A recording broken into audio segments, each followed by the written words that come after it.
Continuamos o cenário político hoje entrevistando o economista Léo Vigildo Cavalcante, professor da UERN e diretor da Faculdade de Economia da Universidade Estadual. Participe do nosso programa, temos nossas redes sociais disponíveis para você. Já chegou, inclusive, pergunta aqui, então vai mandando que a gente vai organizando aqui para trazer também a sua participação.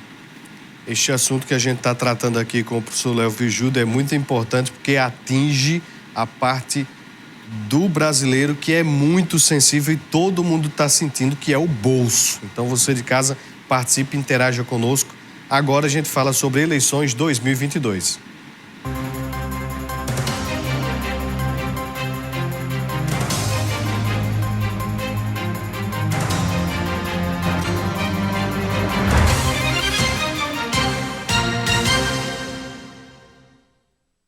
Dois presidenciáveis estarão aqui no Rio Grande do Norte na próxima semana.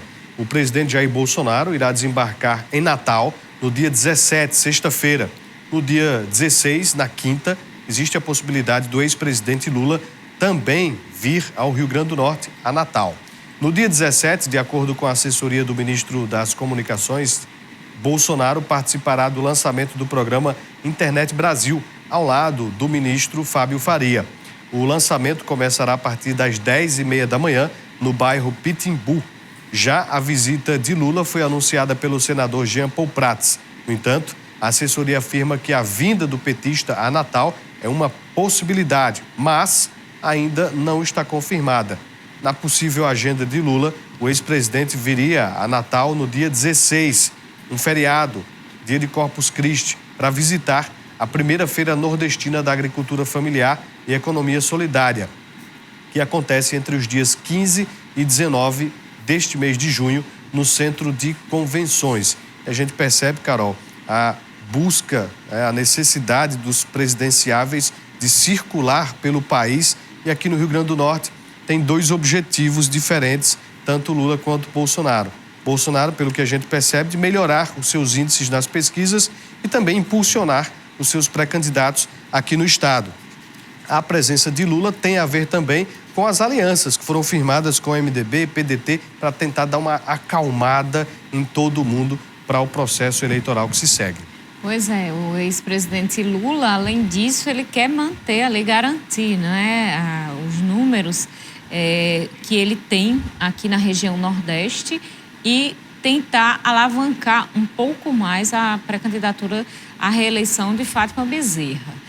É uma campanha, já é campanha na rua. Achei interessante quando o deputado Gustavo Carvalho esteve aqui no programa, que ele disse, essa questão de pré é formal, a campanha já está na rua, está todo mundo fazendo campanha eleitoral já.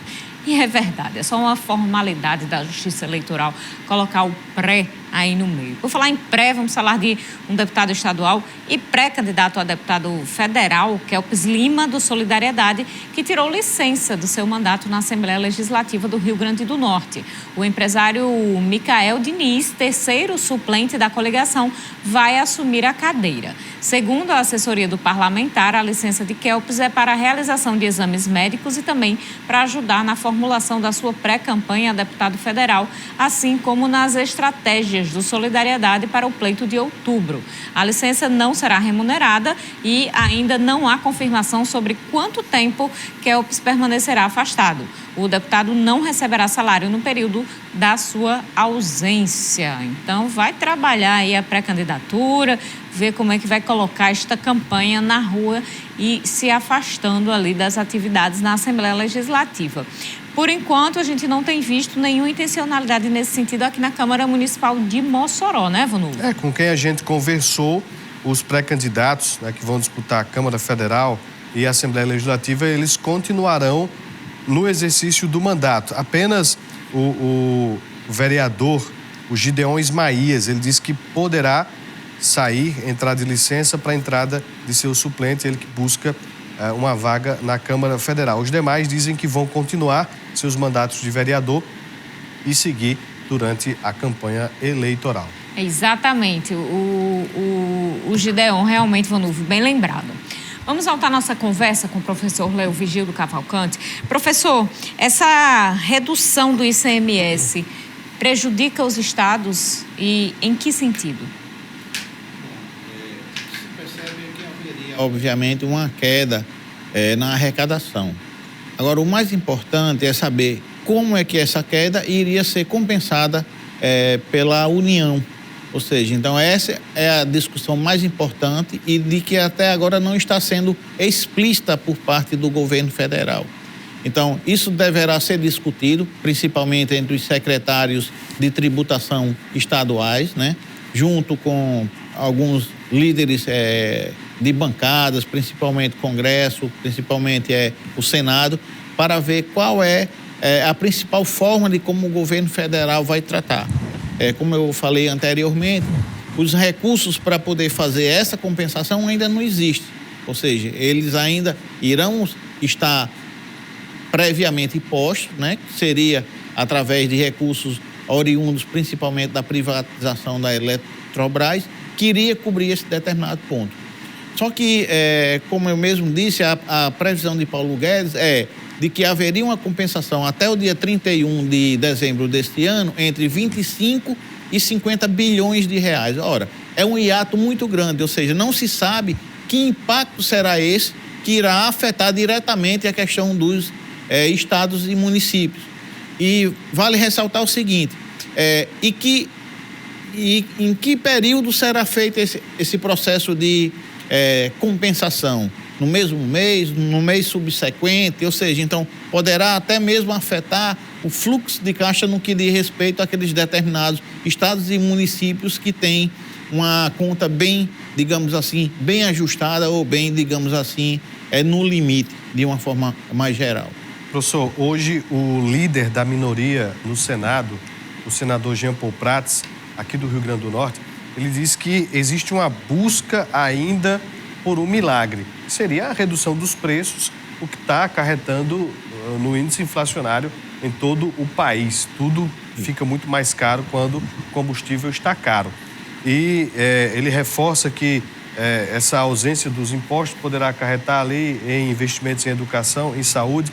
Mas uma questão que chama a atenção nessa fala do senador é de que existe ainda a situação que não está sendo discutida, que é com relação à paridade de preços da Petrobras, paridade internacional de preços. Isso. E isso não está sendo modificado. Está sendo pensada essa redução, né, do ICMS a zero, com este tipo de compensação que o senhor está detalhando aí, mas essa paridade de preço é realmente o que está fazendo esses preços aumentarem desse jeito? Não é nem tanto. Como eu falei no primeiro momento, a Petrobras até mesmo está barrando parte do repasse do aumento baseado na questão internacional. Só um minuto, professor. Vamos só corrigir aqui um problema no microfone do senhor. Enquanto a gente corrige, a gente segue aqui comentando, porque, Carol, quando o professor fala dessa questão que envolve a Petrobras, a gente precisa ficar atento, né, porque o professor já disse que a própria Petrobras já deu uma segurada em aumentos que poderiam já ter acontecido. Então, é algo que precisa ser corrigido, né? E dentro dessa possibilidade de correção, obviamente existe ali o aumento do preço que está sendo segurado. Existe toda uma questão política eleitoral do presidente Jair Bolsonaro em relação a este uso aí este uso em relação à Petrobras, o seu discurso em relação à Petrobras, né, Vonúvio? Pois é, Carol, quando a gente fala da Petrobras, pouco está se falando sobre isto, né? A gente observa que existe ainda uma necessidade de envolver a Petrobras neste debate, e a gente percebe que existe agora, hoje houve uma reunião com governadores, amanhã segue com governadores e secretários estaduais de Fazenda, mas a gente vai acompanhar tudo de perto e trazer para você que nos acompanha. Só corrigindo aqui o problema do microfone do professor para a gente voltar aqui com o assunto. Pois é, Vonúvio. Inclusive, o ideal seria que... Agora o professor já pode falar? Vamos lá. O ideal seria que estivesse em mim, Vonúvio, né? Para o professor fazer os seus ajustes, mas tudo bem. O programa ao vivo é assim. Vamos lá, professor. Então, mesmo sendo, digamos assim, de cunho eleitoral, mas é necessário.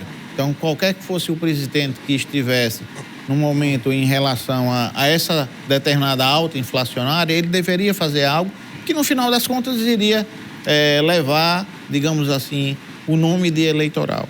Então, voltando à questão que vinha posto, né? Então, a Petrobras, ela vem segurando, né? A gente verifica um período ainda de incertezas, de pelo menos de médio a longo prazo, no que diz respeito ainda à questão do preço do petróleo, né? Lembrando que o preço do petróleo está acima de $120 Brent, né? E que há a tendência de que esse preço não venha a arrefecer.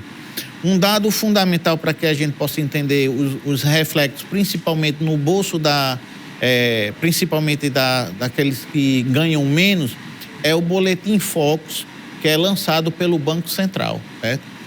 Apesar de ser lançado pelo Banco Central, ele é feito por analistas de mercado que fazem uma projeção futura em relação a alguns elementos básicos que dão dinamismo ou que dão, digamos, mensuram projeções futuras em relação a emprego, taxas de juros e processo inflacionário, bem como a questão da taxa de crescimento.